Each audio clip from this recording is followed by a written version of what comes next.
ಈ ವರ್ಷ ನಾನು ವಿಶೇಷವಾಗಿ ಮುಜರಾಯಿ ಇಲಾಖೆಯ ಸಚಿವರಾಗಿರುವಂತಹ ಶಶಿಕಾಂತ್ ಜೊಳ್ಳೆ ಅವರು ಕಾರ್ಯಕ್ರಮಕ್ಕೆ ಬಂದಿದ್ದಾರೆ. ಅವರಿಗೆ ನಿಮ್ಮೆಲ್ಲರ ಪರವಾಗಿ ಹಾರ್ದಿಕವಾದಂತಹ ಅಭಿನಂದನೆಗಳ ಧನ್ಯವಾದಗಳ ಸಲ್ಲಿಸ್ತಾರೆ. 50,000 ಬಜರಂಗಿಗಳಿಗೆ ವಸತಿ ವ್ಯವಸ್ಥೆ, ಆಹಾರದ ವ್ಯವಸ್ಥೆ ಹಾಗೂ ಟ್ರಾಫಿಕ್ ಎಲ್ಲ ವ್ಯವಸ್ಥೆಗಳನ್ನ ಈ ಬಾರಿ ಮುಜರಾಯಿ ಇಲಾಖೆ ತುಂಬಾ ಮುತುವರ್ಜಿಯಿಂದ ಇವತ್ತು ನಡೆಸಿಕೊಟ್ಟಿದೆ. ಮುಂದಿನ ದಿನಗಳಲ್ಲಿ ಈ ಒಂದು ಕ್ಷೇತ್ರ ನಾವೆಲ್ಲರೂ ಸಾಕ್ಷೀಭೂತ ಆಗುವವರಿದ್ದೀವಿ. ಪರ್ವತದಲ್ಲಿ ಲಕ್ಷಾಂತರ ಜನ ಬರ್ಲಿಕ್ಕೆ ಇದ್ದಾರೆ. ಅದಕ್ಕೋಸ್ಕರ ನಾವು ಇನ್ನಷ್ಟು ಯಾರು ಮಾಲಾಧಾರಣೆ ಮಾಡಿದ್ದೀವಿ, ಪ್ರತಿ ವರ್ಷ ನಾವು ಇನ್ನಷ್ಟು ಪ್ರಯತ್ನಗಳನ್ನು ಮಾಡಬೇಕು. ಕಾರ್ಯಕರ್ತರಿಗೆ ಒಂದು ಕಿವಿ ಮಾತಿದೆ, ಮಾಲಾಧಾರಣೆ ಮಾಡಿದ ನಂತರ ಕೇವಲ ಒಂದು ವರ್ಷಕ್ಕೆ ಒಂದು ಬಾರಿ ಮಾಲಾಧಾರಣೆ ಮಾಡಿದ್ವಿ, ಮತ್ತೆ ವರ್ಷ ಪೂರ್ತಿ ಶಾಂತಿ ಅಲ್ಲ. ನಮ್ಮ ಊರುಗಳಲ್ಲಿ, ನಮ್ಮ ಜಿಲ್ಲೆಗಳಲ್ಲಿ, ನಮ್ಮ ಗ್ರಾಮಗಳಲ್ಲಿ ನಡೆಯುತ್ತಿರುವಂತಹ ಹಿಂದೂ ಧಾರ್ಮಿಕ ಅಪಮಾನಗಳು, ಅತ್ಯಾಚಾರಗಳು, ಆಕ್ರಮಣಗಳು, ಷಡ್ಯಂತ್ರಗಳನ್ನ ನಿರಂತರವಾಗಿ ಗಮನಿಸಿ जय गो माता की जय, गंगा माता की जय, श्री राम जन्मभूमि की जय, श्री कृष्ण जन्मभूमि की जय, काशी विश्वनाथ हनुमान की जय, बोलो भाई सब संतों की जय, बोलो भाई सब भक्तों की जय हो, धर्मांतरण बंद हो, भारत अखंड हो, ಹರ ಹರ ಮಹಾದೇವ್. ಸ್ಥಾನೀಯವಾದಂತಹ ಭಕ್ತರು ದೂರು ಕೊಟ್ಟಾಗ ವಿಶ್ವ ಹಿಂದೂ ಪರಿಷತ್ ದಾಖಲೆಗಳನ್ನ ಪರಿಶೀಲಿಸಿದಾಗ ಅದು ಹಿಂದೂಗಳ ಶ್ರದ್ಧಾ ಕೇಂದ್ರ. ಆ ದೇವಸ್ಥಾನದಲ್ಲಿ ನಿತ್ಯ ಪೂಜೆ ನಡೀತಾ ಇತ್ತು.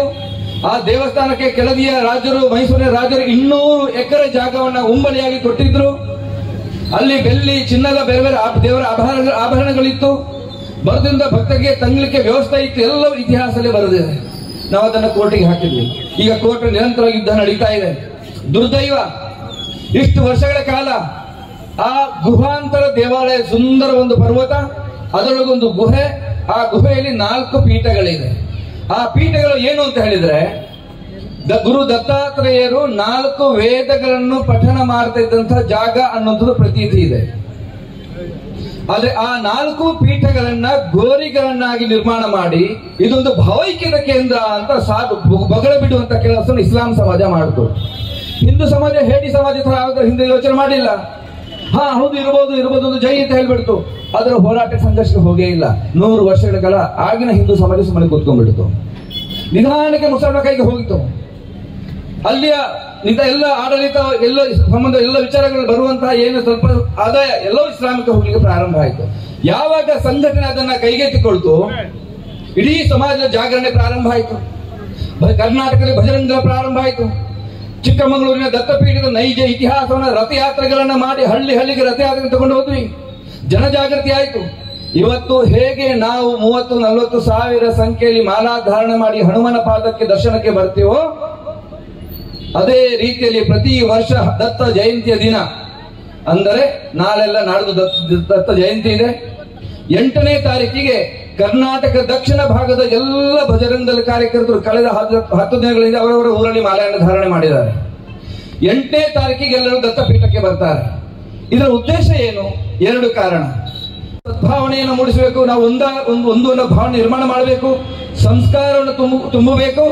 ಜೊತೆಗೆ ನಾವೆಲ್ಲ ಒಂದಾದ್ರೆ ಹಿಂದೂ ಸಮಾಜಕ್ಕೆ ಎದುರಾಗಿರುವಂತಹ ಕಂಟಕಗಳನ್ನ ಹೇಗೆ ದೂರ ಮಾಡಬಲ್ಲವಿ ಅನ್ನೋದು ಅಯೋಧ್ಯೆಯನ್ನು ತೋರಿಸಿಕೊಟ್ಟಿದ್ದೀವಿ. ಅದೇ ರೀತಿಯಲ್ಲಿ ಕರ್ನಾಟಕದಲ್ಲಿ ಕೂಡ ಸಂಘಟಿತವಾಗಿ ಆ ಇಸ್ಲಾಮೀಕರಣಗೊಂಡಿರುವ ಮತ್ತೆ ಹಿಂದೂ ದೇವಸ್ಥಾನ ಮಾಡುವಲ್ಲಿ ನಮ್ಮ ಹೋರಾಟ ಮುಂದುವರಿತಾ ಇದೆ. ಬಂಧುಗಳೇ, ಇದಕ್ಕೋಸ್ಕರ ಇವತ್ತು ಯುವ ಸಮೂಹಕ್ಕೆ ಸರಿಯಾದ ಮಾರ್ಗದರ್ಶನದ ಕೊರತೆಯಿಂದ ಹೇಗೆ ಸಂಘ ಪರಿವಾರದ ಸಂಪರ್ಕದ ಎಲ್ಲ ಕಾರ್ಯಕರ್ತರು ದಿಕ್ಕು ದೆಸೆ ಇದೆ. ಬಜರಂಗದಳ ಇವತ್ತೊಂದು ಮಾಸ್ ಆರ್ಗನೈಸೇಷನ್ ಆಗಿ ನಿರ್ಮಾಣ ಆಗ್ತಾ ಇದೆ. ಸಾಮಾನ್ಯ ಹಳ್ಳಿಯ ಯುವಕರು ನಮ್ಮೂರಲ್ಲಿ ಬಜರಂಗದಳ ಬೇಕು, ಬಜರಂಗದಳ ಉದ್ಘಾಟನೆ ಮಾಡಿ ಬರ್ತಾನೇ ಇದ್ದಾರೆ ಸಾವಿರಾರು ಸಂಖ್ಯೆಯಲ್ಲಿ. ಆ ಯುವಕರಿಗೆ ಸಂಸ್ಕಾರ ಬೇಕು. ದೇಶ ಕಟ್ಟಬೇಕು ಅಂತ ಹೇಳಿದ್ರೆ ಸಂಸ್ಕಾರವಂತ ಯುವಕರಿಂದ ಮಾತ್ರ ಸಾಧ್ಯ. ಆ ಯುವಕರಿಗೆ ಸಂಸ್ಕಾರ ಕೊಡುವ ದೃಷ್ಟಿಯಿಂದ ಈ ಒಂದು ಹನುಮಾಲಾ ಕಾರ್ಯಕ್ರಮ. ಏನು ಮಾಡ್ತೀರಿ? ಹನುಮಾಲಾ ಕಾರ್ಯಕ್ರಮ ಕೆಲವರು 40 ದಿನ ಮಾಲೆ ಹಾಕ್ತಾರೆ. ಆದ್ರೆ ಸಂಘಟನೆ 40 ದಿನ ಮಾಲೆ ಹಾಕಬೇಕು ಅಂತ ಹೇಳುವುದಿಲ್ಲ. ನಮ್ಮ ಮಾಲೆ ಕನಿಷ್ಠ 10 ರಿಂದ 11 ದಿನದ ಕಾರ್ಯಕ್ರಮ. ಅವರವರ ಊರಲ್ಲಿ ಮಾಲಾಧಾರಣೆ ಮಾಡ್ತಾರೆ. ಬೆಳಿಗ್ಗೆ ಸೂರ್ಯೋದಯಕ್ಕೆ ಮೊದಲು ಹೇಳ್ತಾರೆ, ದೇವಸ್ಥಾನಕ್ಕೆ ಹೋಗ್ತಾರೆ, ಹನುಮಾನ್ ಚಾಲಿಸ ಹೇಳ್ತಾರೆ. ಸಂಜೆ ಸೂರ್ಯೋದಯಕ್ಕೆ ಮೊದಲು ಸ್ನಾನ ಮಾಡ್ತಾರೆ. ದೇವಸ್ಥಾನ ಹೋಗಿ ಸಾಮೂಹಿಕ ಸತ್ಸಂಗಗಳನ್ನು ಮಾಡ್ತಾರೆ, ಭಜನೆ ಮಾಡ್ತಾರೆ, ಒಳ್ಳೆ ವಿಚಾರಗಳ ಚಿಂತನೆ ಮಾಡ್ತಾರೆ, ಪ್ರವಚನಗಳನ್ನು ಮಾಡ್ತಾರೆ. ಹೀಗೆ ಮಾಡ್ತಾ ಮಾಡ್ತಾ ಯುವಕರಲ್ಲಿ ದೇಶಭಕ್ತಿ, ಧರ್ಮಶ್ರದ್ಧೆ ನಿರ್ಮಾಣ ಆಗುತ್ತೆ, ಶಿಸ್ತು ನಿರ್ಮಾಣ ಆಗುತ್ತೆ. ಅದರ ಆಧಾರದ ಮೇಲೆ ದೇಶದ ನಿರ್ಮಾಣ ಆಗುತ್ತೆ.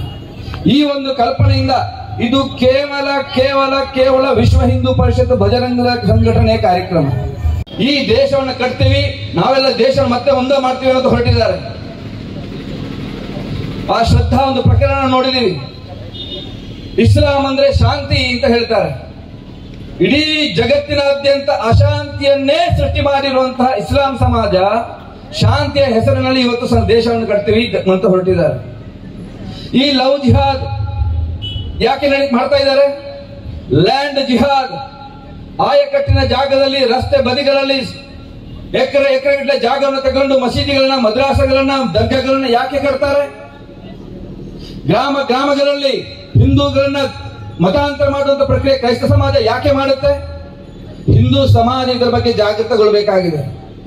ಹಿಂದೂ ಸಮಾಜ ಶಾಂತಿಯ, ನಿಜವಾದ ಶಾಂತಿಯ ಸಮಾಜ, ನಿಜವಾಗಿ ಸಾಮರಸ್ಯತೆಯನ್ನು ಮೆರೆಯುವಂತ ಸಮಾಜ ಇದ್ರೆ ಅದು ಹಿಂದೂ ಧರ್ಮ ಮಾತ್ರ. ಇಸ್ಲಾಂ ಅಲ್ಲಿ ಸಾಮರಸ್ಯತೆಗೆ, ಸಮನ್ವಯತೆಗೆ ಅವಕಾಶನೇ ಇಲ್ಲ. ನಾವು ಹೇಳ್ತಾ ಇಲ್ಲ, ಅವರ ಧರ್ಮನೇ ಅದನ್ನು ಹೇಳ್ತಾ ಇದೆ. ಕ್ರಿಶ್ಚಿಯಾನಿಟಿಯಲ್ಲಿ ಸಮಾನತೆಗೆ ಅವಕಾಶನೇ ಇಲ್ಲ, ಅವರ ಮತನೇ ಅದು ಹೇಳ್ತಾ ಇದೆ. ಆದ್ರೆ ಹಿಂದೂ ಸಮಾಜ ನಾವು ಗೌರವ ಕೊಟ್ಟಿದ್ದೀವಿ, ಸರ್ವಧರ್ಮ ಸಮಭಾವ ಮಾಡ್ತೀವಿ, ದೊಡ್ಡ ದೊಡ್ಡ ಸಂತರು ಸರ್ವ ಸಮ್ಮೇಳನಗಳನ್ನು ಮಾಡ್ತಾರೆ, ಭಾವೈಕ್ಯತೆಯ ಮಂತ್ರವನ್ನು ಪಠನೆ ಮಾಡ್ತಾರೆ. ಅದೆಲ್ಲವೂ ಹಿಂದೂ ಸಮಾಜ ಮಾತ್ರ ಪಾಲನೆ ಮಾಡ್ತಾ ಇದೆ. ಅನ್ಯ ಎರಡೂ ಮತೀಯರು ತಮ್ಮ ಎಲ್ಲ ಷಡ್ಯಂತ್ರಗಳನ್ನು ಮಾಡ್ತಾ ಮಾಡ್ತಾ ಒಂದಲ್ಲ ಒಂದು ದಿನ ಭಾರತವನ್ನ ನಮ್ಮ ರಾಷ್ಟ್ರವನ್ನಾಗಿ ಮಾಡ್ತೀವಿ ಅಂತ ಎರಡೂ ಮತೀಯರು ಪ್ರಾರಂಭ ಮಾಡಿದ್ದಾರೆ. ಹಿಂದೂ ಸಮಾಜದ ಜಾಗೃತಗೊಳ್ಳಬೇಕಾಗಿದೆ. ಅದಕ್ಕೋಸ್ಕರ ಇವತ್ತು ವಿಶ್ವ ಹಿಂದೂ ಪರಿಷತ್ ಬಜರಂಗದಳ ಹಳ್ಳಿಗಳಲ್ಲಿ ಸತ್ಸಂಗಗಳ ಮುಖಾಂತರ, ಬಲೋಪಾಸನ ಕೇಂದ್ರಗಳ ಮುಖಾಂತರ ಸಮಾಜವನ್ನು ಜಾಗರಣೆ ಮಾಡಿ ಹಿಂದೂ ಸಮಾಜವನ್ನು ಕಟ್ಟುವಂತಹ ನಿಟ್ಟಿನಲ್ಲಿ ಕೆಲಸ ಮಾಡ್ತಾ ಇದೆ. ಇದಕ್ಕೆ ಪೂರಕವಾಗಿ ಇಂತಹ ಈ ಹಿಂದೂಗಳು ಸಂಘಟನೆ ಆಗುವುದನ್ನು ನೋಡ್ತಾ ನೋಡ್ತಾ ಕೆಲವೊಂದು ರಾಜಕೀಯ ಪಕ್ಷಗಳಿಗೆ ಇವತ್ತು ಭಾರಿ ದೊಡ್ಡ ಉರಿಬಾಗಿ ಪ್ರಾರಂಭ ಆಗಿದೆ. ನಿರಂತರವಾಗಿ ಚಿಂತನೆ ಮಾಡ್ತಾ ಇದ್ದಾರೆ. ಇವತ್ತು ಎರಡು ಘೋಷಣೆಗಳ ಸಮಾಜ ನೋಡ್ತಾ ಇದ್ದೀವಿ. ಹಿಂದೆ ನಮಗೆ ಈ ದೇಶದಲ್ಲಿ ಹಿಂದೂ ಮುಸ್ಲಿಂ ಭಾಯಿ ಘೋಷಣೆಯನ್ನು ಕೊಟ್ಟು ಈ ದೇಶವನ್ನ ಮೂರ್ಖರನ್ನಾಗಿ ಮಾಡಿದಂತ ಒಂದು ಕೆಲವು ವ್ಯಕ್ತಿಗಳು ಮಾಡಿದ್ರು. ಹಿಂದೂ ಸಮಾಜ ಒಪ್ಕೊಂತು. ಆದ್ರೆ ಇವತ್ತು ಇಸ್ಲಾಂ ಸಮಾಜ ಮಾಡ್ತಾ ಇರೋದು ಎಂದು ಇಡೀ ಜಗತ್ತಿಗೆ ಕಾಣ್ತಾ ಇದೆ. ಅದರ ಜೊತೆಗೆ ಹಿಂದೂ ಸಮಾಜದ್ದೇ ಒಂದು ದೊಡ್ಡ ಅಂಗ ಆಗಿರುವಂತಹ ಹಿಂದೂ ಸಮಾಜದ ದಲಿತ ಸಮಾಜ ಇವತ್ತು ದಲಿತ ಸಮಾಜವನ್ನ ಹಿಂದೂ ಸಮಾಜದಿಂದ ಬೇರ್ಪಡಿಸಿ ಅಲ್ಪಸಂಖ್ಯಾತರ ದರ್ಜೆಯನ್ನು ಕೊಡ್ತೀವಿ ಅಂತ ಅವರಿಗೆ ಆಸೆಯನ್ನು ತೋರಿಸಿ ಜೈ ಭೀಮ್ ಜೈ ಮೀಮ್ ಅನ್ನುವಂತಹ ಘೋಷಣೆಯನ್ನ ಇವತ್ತು ಮುಸ್ಲಿಂ ಸಮಾಜ ಪ್ರಾರಂಭ ಮಾಡಿದ್ದಾರೆ. ಅದಕ್ಕೆ ಬೆಂಬಲವಾಗಿ ಒಂದಷ್ಟು ರಾಷ್ಟ್ರದ್ರೋಹಿ ಸಂಘಟನೆಗಳಿಗೆ ಬೆಂಬಲವನ್ನು ಕೊಡ್ತಾ ಇವೆ. ಆದರೆ ವಿಶ್ವ ಹಿಂದೂ ಪರಿಷತ್ ಬಜರಂಗದಳ ಇಡೀ ದೇಶದಾದ್ಯಂತ ಕಳೆದ 60 ವರ್ಷಗಳಿಂದ ಒಂದು ಮಂತ್ರವನ್ನು ಪಠನ ಮಾಡ್ತಾ ಹೆಜ್ಜೆ ಹೆಜ್ಜೆಗೆ ನಾವು ಗೆಲುವನ್ನು ಸಾಧಿಸ್ತಾ ಹೋಗ್ತಾ ಇದ್ದೀವಿ. ಆ ಮಂತ್ರ ಸರಳ ಮಂತ್ರ, ನಾವೆಲ್ಲ ಹಿಂದೂ, ನಾವೆಲ್ಲ ಒಂದು, ನಾವೆಲ್ಲ ಬಂಧು ಅನ್ನುವ ಭಾವನೆಯಿಂದ ವಿಶ್ವ ಹಿಂದೂ ಪರಿಷತ್ ಇಟ್ಟಂತ ಹೆಜ್ಜೆ ಇವತ್ತು ಲಕ್ಷಾಂತರ ಕಡೆಗಳಲ್ಲಿ ಎಲ್ಲ ಬಂಧುಗಳನ್ನು ಸೇರಿಸಿಕೊಂಡು ಹಿಂದೂ ಸಮಾಜ ಇವತ್ತು ಕಟ್ತಾ ಇದ್ದೀವಿ. ನಾವು ವಿಶ್ವ ಹಿಂದೂ ಪರಿಷತ್ ಸಂಘ ಪರಿವಾರ ಅಂಬೇಡ್ಕರ್ ವಿರೋಧಿ ಅಲ್ಲ. ವಿಶ್ವ ಹಿಂದೂ ಪರಿಷತ್ ಮತ್ತು ಪರಿವಾರ ಬುದ್ಧನ ವಿರೋಧಿಗಳಲ್ಲ. ನಾವು ಎಲ್ಲರನ್ನೂ ಪೂಜೆ ಮಾಡುವಂತಹ ಸಂಘಟನೆ ನಮ್ದು ಸಾಧ್ಯ ಇಲ್ಲ ಅನ್ನುವಂತ ಅರ್ಥ ಮಾಡಿಕೊಳ್ಬೇಕು. ಇದು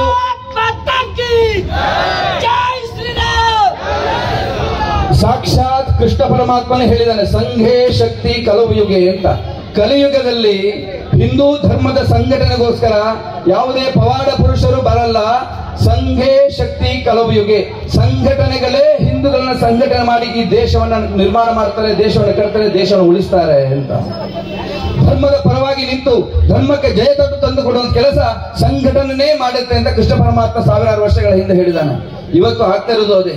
ಇಡೀ ದೇಶದಲ್ಲಿ ಹಿಂದುತ್ವದ ಶಕ್ತಿ ಜಾಗೃತ ಆಗ್ತಾ ಇದೆ. ಹಿಂದೂ ಅನ್ನುವ ಹೆಸರಿನಲ್ಲಿ ಇವತ್ತು 10 ಸಂಘಟನೆಗಳು ನಿರ್ಮಾಣ ಆಗಿದೆ.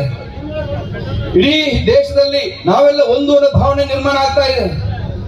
ಅಷ್ಟು ಮಾತ್ರ ಅಲ್ಲ, ಈ ದೇಶಕ್ಕೆ ಒಳ್ಳೆ ಆಡಳಿತದ ನಡೆಸುವಂತ ಒಬ್ಬ ನಾಯಕ ಸಿಕ್ಕಿದ್ದಾನೆ. ಅದರ ಪರಿಣಾಮವಾಗಿ ಕೇವಲ ಭಾರತ ಅಲ್ಲ, ಜಗತ್ತಿನ ಜನಗಳು ಇವತ್ತು ಭಾರತಕ್ಕೆ ನೋಡ್ಲಿಕ್ಕೆ ಪ್ರಾರಂಭ ಮಾಡಿದ್ದಾರೆ. ಜಗತ್ತು ಇಂದ ಒಂದು ಕಾಲದಲ್ಲಿ ಇಡೀ ಜಗತ್ತಿಗೆ ಭಾರತ ಮಾರ್ಗದರ್ಶನ ಮಾಡ್ತಿದ್ದು ಜಗದ್ಗುರು ಭಾರತ ಆಗಿತ್ತು. ನಂತರ ಕೆಲವು ಅಯೋಗ್ಯರ ಕಾರಣದಿಂದ, ಕೆಲವೇ ದುಷ್ಟ ರಾಜಕಾರಣಿಗಳ ಕಾರಣದಿಂದ ಈ ದೇಶವನ್ನ ಇನ್ನೊಂದು ರೀತಿ ಕೊಂಡೊಯ್ದಿಕ್ಕೆ ಭಾರತ ಸ್ವತಂತ್ರ ಬಂದ ನಂತರ ಭಾರತವನ್ನು ಇನ್ನೊಂದು ದಿಕ್ಕಿಗೆ ತಗೊಳ್ಳುವಂತ ಪ್ರಯತ್ನ ಮಾಡಿದರು. ಆದ್ರೆ ನಮಗೆ ನಿಜವಾದ ಸ್ವಾತಂತ್ರ್ಯ ಯಾವಾಗ ನರೇಂದ್ರ ಮೋದಿ ಅವರು ಅಧಿಕಾರಕ್ಕೆ ಬಂದ್ರು, ಇಡೀ ದೇಶಕ್ಕೆ ಮತ್ತೆ ಸ್ವಾತಂತ್ರ್ಯ ಸಿಕ್ಕಿದ ಅನುಭವವನ್ನು ಈ ಸಮಾಜ ಅನುಭವಿಸ್ತಾ ಇದೆ. ಇವತ್ತು ಎಲ್ಲ ರಂಗದಲ್ಲಿ ಕೂಡ ಭಾರತ ಅಭಿವೃದ್ಧಿ ಕಡೆ ಹೋಗ್ತಾ ಇದೆ.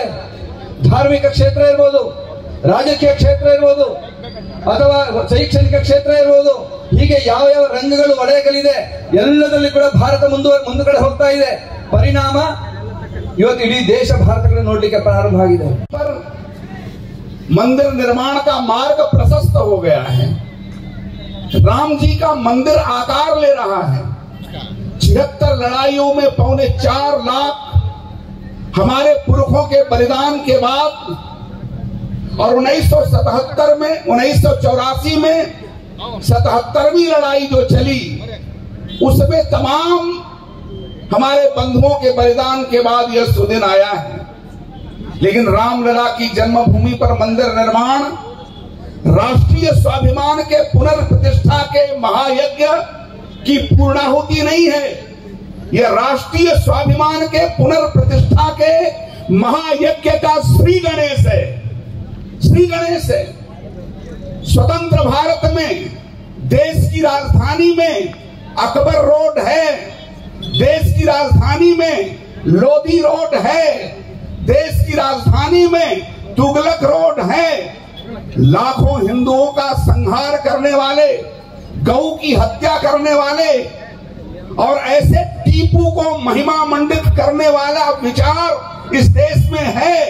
अफजल खां की समाधि इस देश में है। बख्तियार खिलजी जिसने नालंदा विश्वविद्यालय जलाया, उसके नाम पर यहाँ रेलवे स्टेशन है। कश्मीर में मुगल रोड है।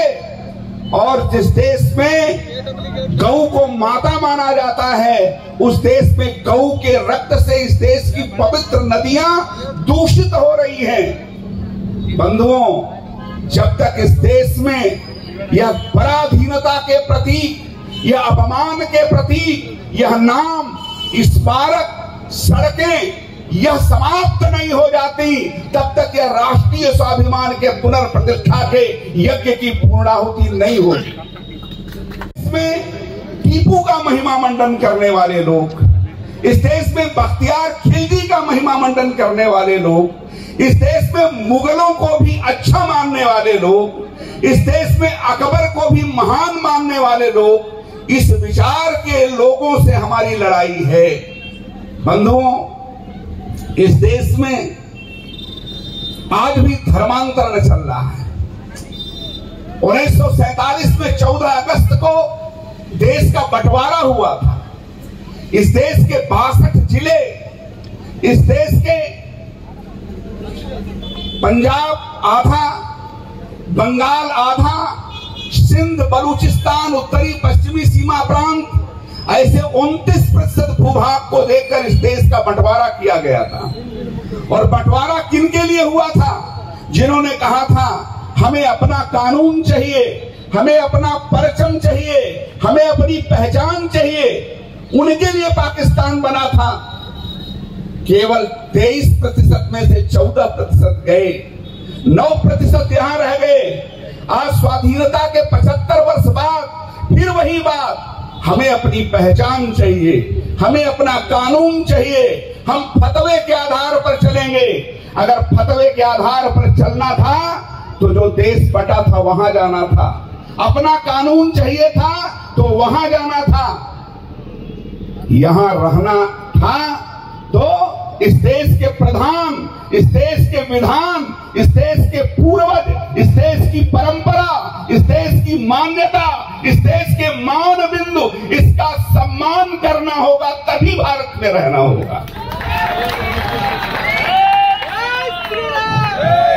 बजरंग दल के कार्यकर्ता नारा लगाते हैं, भारत में यदि रहना है तो वंदे मातरम कहना होगा। नहीं है, वंदे मातरम इस देश के स्वाधीनता का महामंत्र है। भारत में यदि रहना है तो वंदे मातरम कहना ही होगा। ऐसा समाज गांव गांव में खड़ा करने की जरूरत है। हम बोलते हैं भारत माता की, ये भारत माता की जय कोई नारा नहीं है, ये भारत माता की जय या एकत्व का महामंत्र है। जैसे ही हम भारत माता की जय बोलते हैं, हम में से कोई तमिल बोलने वाला होगा, कोई तेलुगु बोलने वाला होगा, कोई मलयालम बोलने वाला होगा, कोई कन्नड़ बोलने वाला होगा, कोई मराठी बोलने वाला होगा, कोई हिंदी बोलने वाला होगा, कोई असमी बोलने वाला होगा। हमारे रंग अलग होंगे, हमारे रूप अलग होंगे, हमारा खान पान अलग होगा, हमारी पूजा पद्धति अलग होगी, हमारी गुरु परंपरा अलग होगी, लेकिन जैसे ही हम भारत माता बोलते हैं, हम सब सहोदर भाई बन जाते हैं।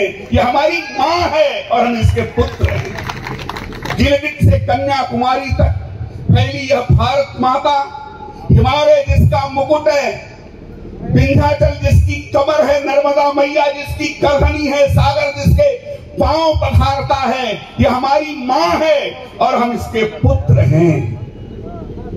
भारत माता को माता मानने वालों से ही हमारा संबंध है।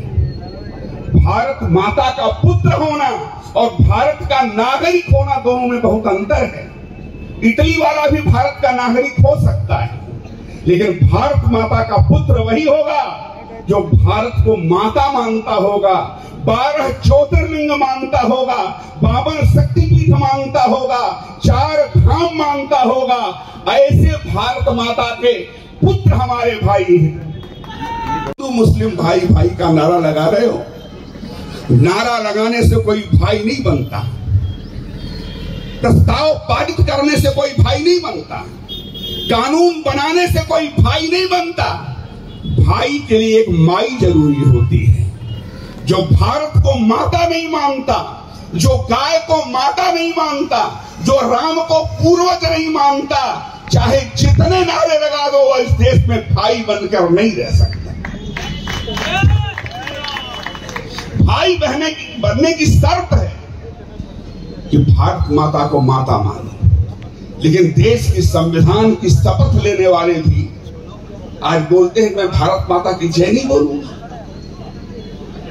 यह देश है, धर्मशाला नहीं है, ये हमारी मां है। यहां अगर रहना है तो भारत माता को माता मानना पड़ेगा, यहां के पुरखों को पुरखा मानना पड़ेगा, यहां के आक्रमणकारियों को आक्रमणकारी मानना पड़ेगा। राम के समानांतर बाबर की बात करने वाले और सावरकर के समानांतर टीपू की बात करने वाले इस देश में हमारे भाई नहीं हो सकते। आक्रामक समाज, ऐसा श्रद्धालु समाज गांव गांव में खड़े। इस देश में चंद्रगुप्त की समाधि नहीं है, इस देश में समुद्रगुप्त की समाधि नहीं है, लेकिन इस देश में मजारों की फसल उग रही है। सड़क के किनारे मजार, नदी के किनारे मजार, रेलवे स्टेशन में मजार, कलेक्ट्रेट में मजार, यहां मजारों की फसल नहीं उगने देंगे। इस देश में गाय का रक्त नहीं बहने देंगे, इस देश में धर्मांतरण नहीं होने देंगे और लव जिहाद के नाम पर हिंदू कन्याओं को ले जाने का धंधा भी हम बंद कराने वाले हैं। एक माता सीता के लिए रावण के कुल में पिंडदान करने वाला कोई नहीं बचा। एक द्रौपदी के लिए 18 क्षोहिणी का संहार कुरुक्षेत्र के समरांगण में हुआ है। यह वह देश है, उसी पुरखों की महत्ता को जागृत करने का काम बजरंग दल कर रहा है। विजय हमारी होगी। देश में लक्षण अच्छे प्रकट हो रहे हैं, लेकिन काम बहुत बाकी है। दिल्ली के एक शासक ने रामलला की जन्मभूमि तोड़ी। यह दृश्य हमने पढ़ा था, लेकिन वह दृश्य हमने देखा कि दिल्ली पे बैठे एक शासक ने रामलला का के जन्मभूमि के मंदिर का जब भूमि पूजन हुआ तो वह मुख्य यजमान की भूमिका में आए और दंडवत प्रणाम रामलला को किया।